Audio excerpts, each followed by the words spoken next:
For those of us who will lead the city in the next 4 years, the bar was set highest by outgoing Mayor Stephen Mandel, who demonstrated bold leadership and succeeded in building consensus. I played a role in that team and am fully aware that an effective mayor must draw upon the diversity of wisdom and perspective that councillors bring to the table. And that is how I will work with each of you. Local government is most effective in coalition. Therefore, only when we work as a region of diverse but purposeful strategic partners, will we succeed.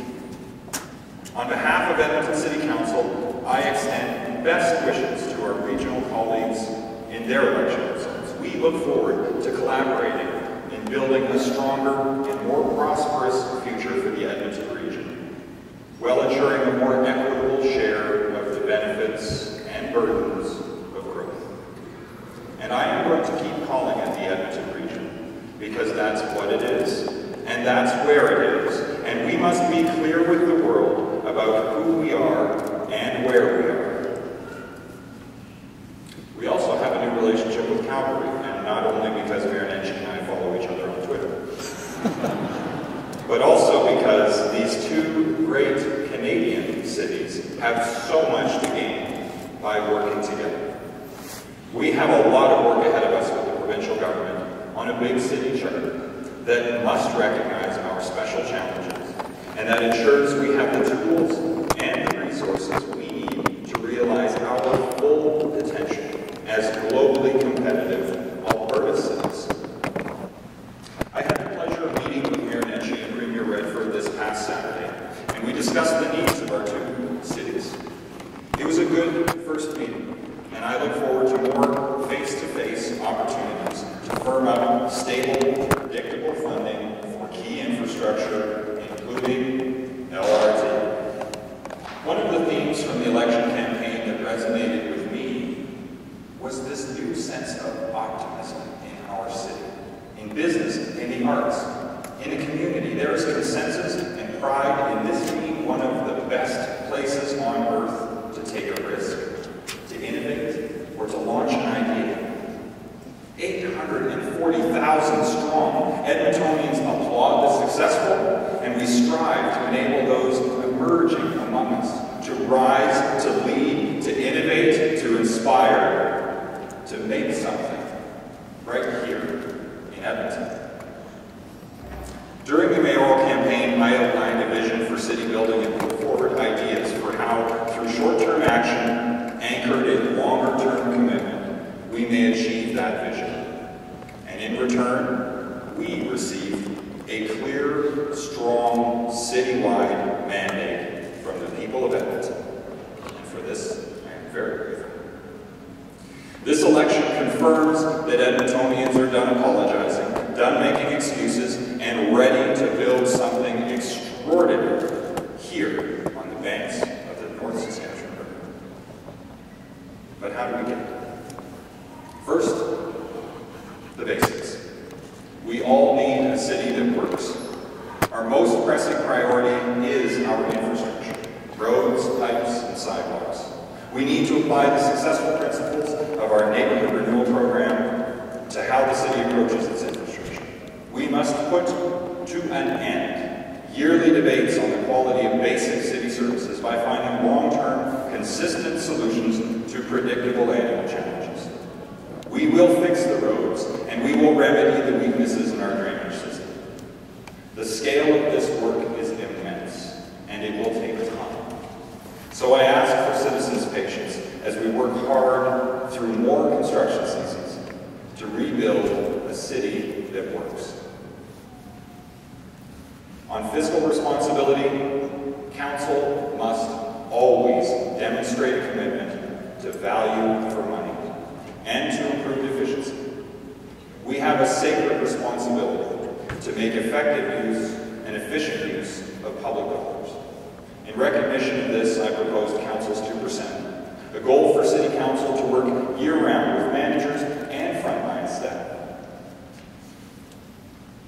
to find at least $20 million in efficiencies each year.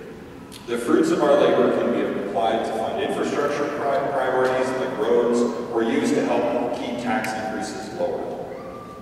One qualifier: our opportunity to do this for the 2014 budget will be limited, but we will learn from it, and we will set council's 2% in motion for the 2015 budget. We will work hard to earn your confidence by demonstrating that your dollars are well invested in your city. On open, accountable, and transparent government, many of us, while door knocking, heard repeatedly that citizens are insistent on more meaningful channels to connect with and influence decision-making in the city. We can and we will do better. Council will decide whether a council initiative on public involvement is warranted, and whatever the path or destination is a renewed, reinvigorated, and more inclusive public engagement process, where Edmontonians' voices inform how City Council and City Administration approach decision-making. This is about more than town halls and surveys. This is about demystifying what happens at City Hall for citizens.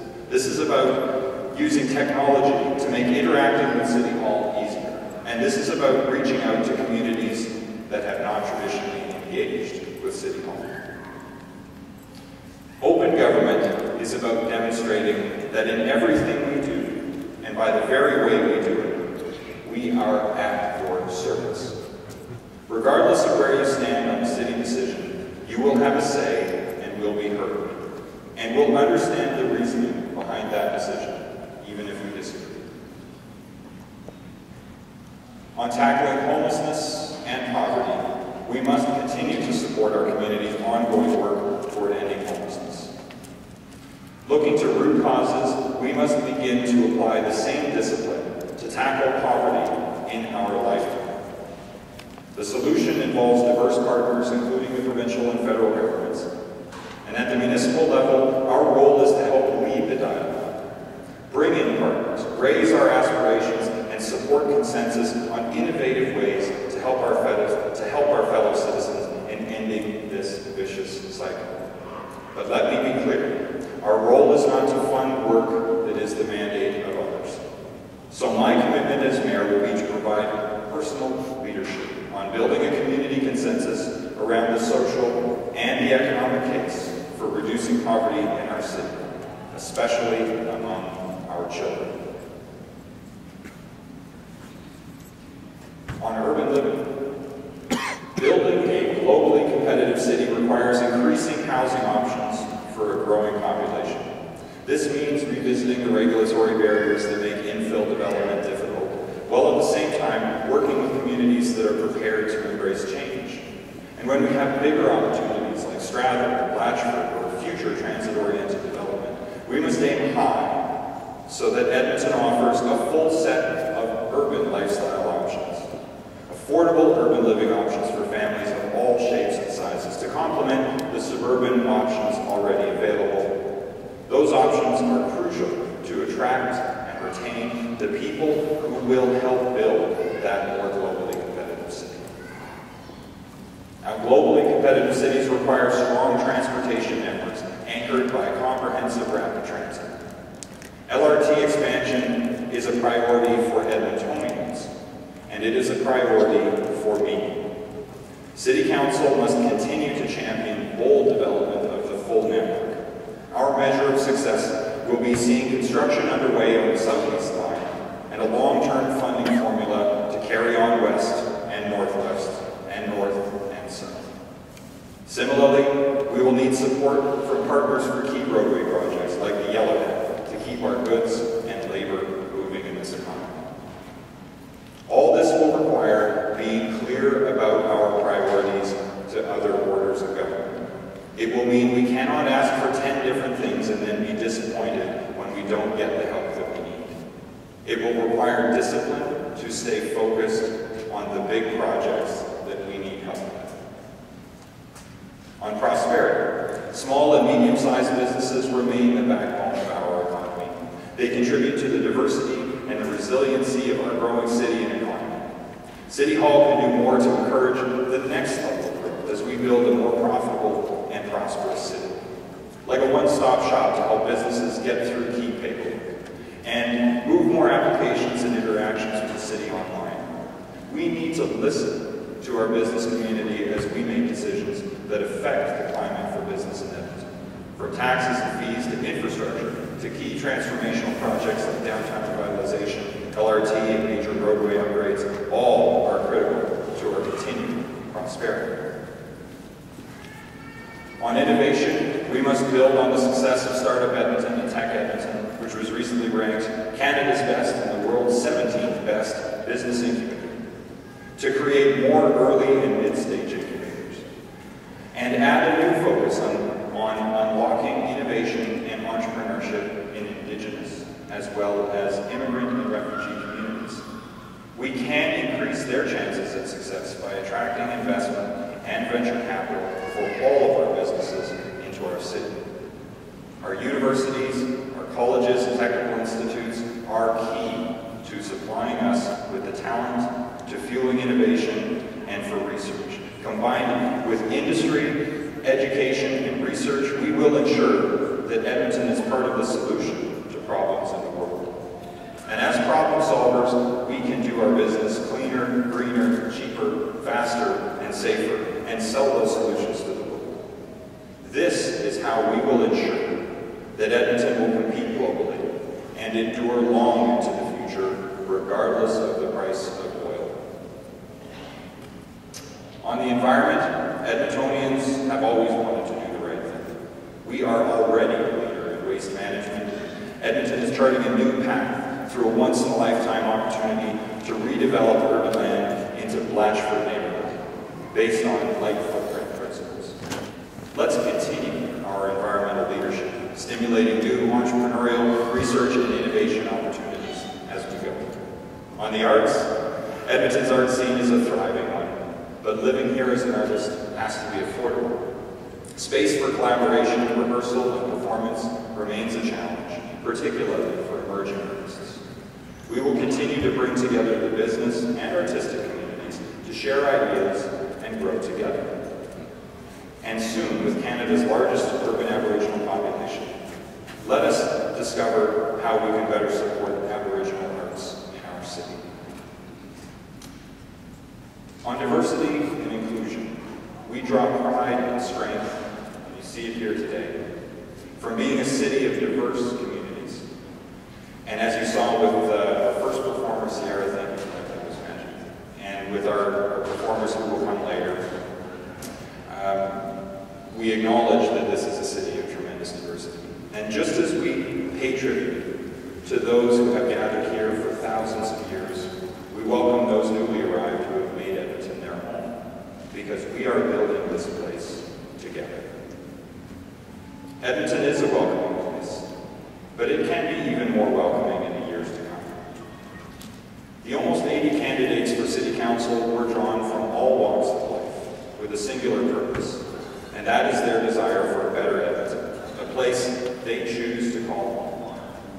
The diversity of the candidates is encouraging, though City Hall still does not reflect the diversity we see in Edmonton. So we will strive to ensure that all voices are heard and that our agencies, boards, and commissions come to reflect the diversity we see in our population. We will strive to live up to our designation as an age-friendly city, ensuring that our seniors have housing, community, and every chance to lead active, safe, and creative lives in Edmonton. We strive to ensure that young Edmontonians are more actively engaged in civic life and in positive activities in our city, from amateur sports to learning at the library to City Hall School. And I'm very pleased to see the young folks here today. And we will strive to ensure that Edmonton is a safe, inclusive, equitable, and welcoming city for women, as well as for those among us who identify or are perceived as lesbian, gay, bisexual, transgender, transsexual, or who have alternate gender identity or gender expression. Virtually every thread on earth is represented in the rich tapestry that is Edmonton, and we are stronger for it.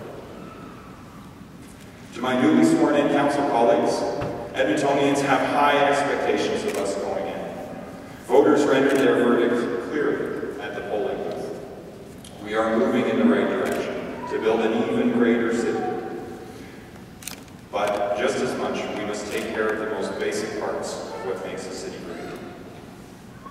We will disagree from time to time.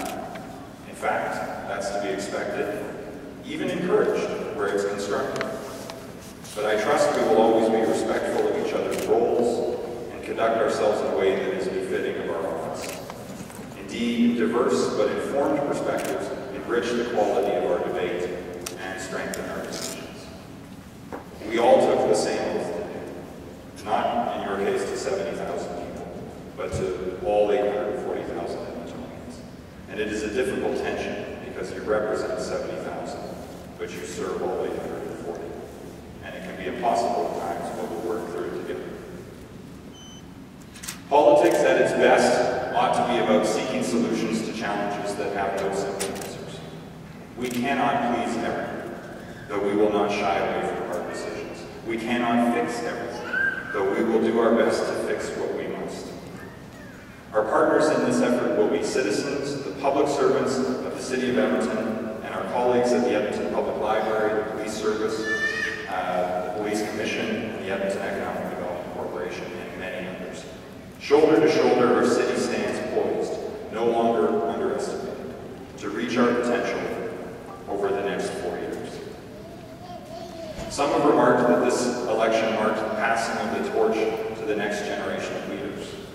But I and my fellow council members are custodians of that leadership, doing the most good with it to make Edmonton an even greater place, in time to pass on the torch to our children and our grandchildren. The leadership you see here represents all Edmontonians, regardless of age or interest. A united city we must be in order to accomplish all on the path ahead in the next 4 years. And so I welcome returning incumbent councillors Anderson, Caterina, Gibbons, Henderson, Loken, and Sohi. I warmly welcome Councillor Nickel back to City Hall, and I extend a warm welcome to our new councillors Knack, Essinger, Oshry, McKean, and Walters. So let me end here by acknowledging all those gathered here in person as well as those watching online. We extend our thanks on behalf of all of us to the people of Edmonton for entrusting their hopes for a brighter future to this exceptional group of Edmontonians. Now let's get to work building this great city.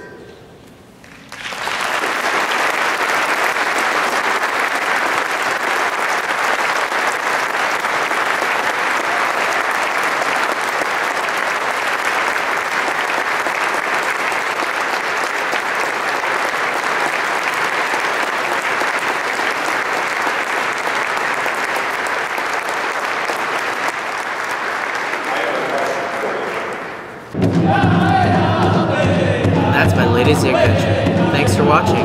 If you like this video, share it,